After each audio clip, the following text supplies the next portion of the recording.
Hello everyone, welcome back to my channel. আশা করছি সবাই খুব ভালো আছেন। আজ আপনাদের সাথে শেয়ার করছি অসম্ভব মজাদার শ্রিম্প বিরিয়ানি বা চিংড়ি দিয়ে বিরিয়ানির রেসিপি। এটা বানানো যেমন সহজ, খেতে খুবই সুস্বাদু। আশা করছি আমার আজকের রেসিপিটা আপনাদের ভালো লাগবে।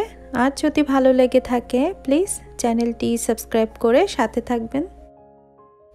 চিংড়ি মাছের বিরিয়ানি তৈরি করার জন্য এখানে আমি 15টা মিডিয়াম সাইজের চিংড়ি মাছ নিয়েছি। চিংড়ি মাছগুলোর খোসা ফেলে দিয়ে আমি খুব ভালো করে ধুয়ে পরিষ্কার করে নিয়েছি। এবার এই মাছগুলোর ভেতর আমি দিয়ে দিচ্ছি স্বাদ মতো লবণ, আর দেব সামান্য একটু লাল মরিচের গুঁড়া। যেহেতু বিরিয়ানি, এজন্য আমি এখানে কোনো হলুদ গুঁড়া ইউজ করব না। আপনাদের ইচ্ছা হলে আপনারা সামান্য একটু হলুদ গুঁড়াও ইউজ করতে পারেন। এবার লবণ আর মরিচের গুঁড়ার সাথে মাছগুলোকে খুব ভালো করে মাখিয়ে নিতে হবে। তবে এগুলোকে মাখিয়ে রেখে দেওয়ার প্রয়োজন নেই, সাথে সাথেই এগুলোকে ভেজে নেবেন। তার জন্য এখানে একটা কড়াইতে আমি দিয়ে দিচ্ছি পরিমাণ মতো সয়াবিন তেল। তারপর তেলটা গরম হলে আমি সবগুলো মাছ তেলের ভিতর দিয়ে দিলাম। দিয়ে এক মিনিট করে এক সাইড ভাজলেই হবে, কারণ খুব বেশি ভাজলে মাছগুলো শক্ত হয়ে যাবে। তো জাস্ট টোটাল 2 মিনিট ভাজলেই হবে। তো দেখতে পাচ্ছেন আমি একে একে সবগুলো মাছগুলো উল্টিয়ে দিচ্ছি। তো মাছগুলো আমার ভালো করে ভাজা হয়ে গেছে। এবার আমি একে একে মাছগুলো তেল থেকে উঠিয়ে নেব। খুব সহজ একটা রেসিপি, আর খেতে কিন্তু খুবই সুস্বাদু। তো আমার সবগুলো মাছ তোলা হয়ে গেছে তেল থেকে। এবার যে অবশিষ্ট তেলটুকু রয়েছে তার ভিতর আমি দিয়ে দেব আরও 1 টেবিল চামচ সয়াবিন তেল। এখানে আপনারা ইচ্ছা করলে ঘিও ইউজ করতে পারেন। তো এবার তেলটা একটু গরম হলে এর ভিতর দিয়ে দিচ্ছি 2টা তেজপাতা, 2 টুকরো দারচিনি আর সামান্য 2টা এলাচ দিয়ে এবার আমি আরও মিনিট খানেক মতো এগুলোকে তেলের সাথে ভাজবো, যাতে করে এর ফ্লেভারগুলো তেলের সাথে খুব ভালো করে মিশে যায়। এবার আমি দিয়ে দিলাম এখানে 1 কাপ পেঁয়াজ কুচি। পেঁয়াজ কুচিও তেলের সাথে খুব ভালো করে ভেজে নেব একটু নরম হওয়া পর্যন্ত। এবার এখানে আমি দিয়ে দিচ্ছি 1 চা চামচ রসুন বাটা আর 1 চা চামচ আদা বাটা। দিয়ে আমি আবারও পেঁয়াজের সাথে সব কিছু খুব ভালো করে ভেজে নেব। এই পর্যায়ে চুলার আঁচ মিডিয়ামে করে সময় নিয়ে এগুলোকে ভাজতে হবে, যাতে করে এর যে কাঁচা গন্ধটা সেটা চলে যায়। এ পর্যায়ে আমি দিয়ে দিলাম সামান্য একটু জল। তো দেখতে পাচ্ছেন জলটা যখন 2-1 মিনিট ফুটে উঠবে তখন দিয়ে দেব এখানে আমি 2 চা চামচ টমেটো কেচাপ। খুব বেশি মশলা ইউজ করব না, কারণ চিংড়ি মাছে খুব বেশি মশলা ইউজ করলে খেতে ভালো লাগে না। তো তারপর দিয়ে দিলাম আমি এখানে 1 চা চামচ জিরার গুঁড়া। দিয়ে আবারও সব কিছু ভালো করে ভেজে নিচ্ছি। এখন আমি 2 টেবিল চামচ টক দই খুব ভালো করে ফেটিয়ে নিয়েছি, তো সেটাই দিয়ে দিলাম।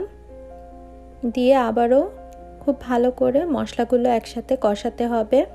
মশলা কষানোর উপরই আসলে যে কোনো রান্নার টেস্ট ডিপেন্ড করে। তো সময় নিয়ে খুব ভালো করে মশলাটা কষিয়ে নিতে হবে যতক্ষণ পর্যন্ত না তেলটা উপরে উঠে আসে। এখন আমি এখানে যে বাটিতে দইটা আমি ফেটিয়েছিলাম সেই বাটিটা ধুয়ে সামান্য একটু জল দিয়ে দিলাম। এবার জলটা যখন ফুটতে শুরু করবে তখন দিয়ে দেব স্বাদ মতো লবণ। লবণটা আপনারা একটু বুঝে দিবেন। তারপর দিয়ে দিচ্ছি আমি 2 চা চামচ মতো চিনি। যেহেতু টক দই ইউজ করেছি এজন্য ব্যালেন্সটা ঠিক রাখার জন্য চিনি ইউজ করছি। এবার আবারও সব কিছু খুব ভালো করে একসাথে মিশিয়ে নিতে হবে। তো দেখতে পাচ্ছেন 2 থেকে 3 মিনিট পর মশলাটা খুব ভালো করে কষানো হয়ে গেছে। এই পর্যায়ে আমি সেই ভেজে রাখা চিংড়িগুলো দিয়ে দিলাম। দিয়ে মশলার সাথে খুব ভালো করে আমি মিশিয়ে নিচ্ছি। এই পর্যায়ে চুলার আঁচ মিডিয়াম হাইতে করে রাখবেন। দেখতে পাচ্ছেন আমি মশলার সাথে মাছগুলোকে খুব ভালো করে মিশিয়ে নিয়েছি। এবার 4 থেকে 5 মিনিট রান্না করার পর দেখুন মাছগুলোও সেদ্ধ হয়ে গেছে। এখন আমি এই মশলা থেকে চিংড়ি মাছগুলোকে এই যে প্লেটে উঠিয়ে নিয়েছি। এবার যে বাকি মশলাটুকু আছে কড়াইতে, তার ভিতর এখানে আমি দিয়ে দেব 1 কাপ পোলাওয়ের চাল। আমি এখানে 1 কাপ কালো জিরা পোলাওয়ের চাল ইউজ করেছি। আপনারা ইচ্ছা করলে বাসমতি রাইসও ইউজ করতে পারেন। চালগুলোকে আমি খুব ভালো করে ধুয়ে জল ঝরিয়ে নিয়েছি। এবার চালগুলোকে এই মশলার সাথে খুব ভালো করে সময় নিয়ে ভাজতে হবে। মোটামুটি 5 থেকে 6 মিনিট আমি চালগুলোকে খুব ভালো করে ভেজে নিলাম। এখন আমি এখানে দিয়ে দিচ্ছি 1 কাপ ফুটন্ত গরম জল। অবশ্যই ফুটন্ত গরম জল ইউজ করবেন। আর এখানে আমি দিয়ে দিলাম 1 কাপ দুধ। 1 কাপ চালের জন্য 2 কাপ জল, বা আপনারা 1 কাপ জল আর 1 কাপ দুধ ইউজ করতে পারেন। এবার দিয়ে দিচ্ছি কয়েকটা কিশমিশ। এটা অপশনাল, নাও দিতে পারেন, তবে বিরিয়ানিতে কিশমিশ দিলে খেতে খুব ভালো লাগে। এবার এটাকে ঢেকে আমি 10 মিনিট রান্না করব। 10 মিনিটের ভিতরই চালগুলো খুব ভালো করে সেদ্ধ হয়ে যাবে। 10 মিনিট হয়ে গেছে, আমি ঢাকনাটা তুলে নিচ্ছি। তো দেখুন জলটাও অনেকটা শুকিয়ে গেছে আর চালগুলো মোটামুটি 90% সেদ্ধ হয়ে গেছে। আমি আরও একবার খুব ভালো করে মিশিয়ে নিচ্ছি। এবার আমি যে চিংড়ি মাছগুলো উঠিয়ে রেখেছিলাম সেই চিংড়ি মাছগুলো একে একে এই চালের উপর দিয়ে দিচ্ছি। একে একে সবগুলো চিংড়ি মাছ আমি দিয়ে দিলাম এই ভাতের উপর। এবার আমি চুলার আঁচ একদম লোতে করে দিয়ে প্রথমে একটা তাওয়া বসিয়ে দিলাম। তারপর এই তাওয়ার উপরে আমি এই প্যানটাকে বসিয়ে দিচ্ছি। এখন আমি খুব আলতোভাবে এই ভাতের সাথে চিংড়ি মাছগুলোকে মিশিয়ে নেব। খুব আলতোভাবে করতে হবে যাতে মাছগুলো ভেঙে না যায়। তো দেখতে পাচ্ছেন এভাবে মিশিয়ে নেবেন।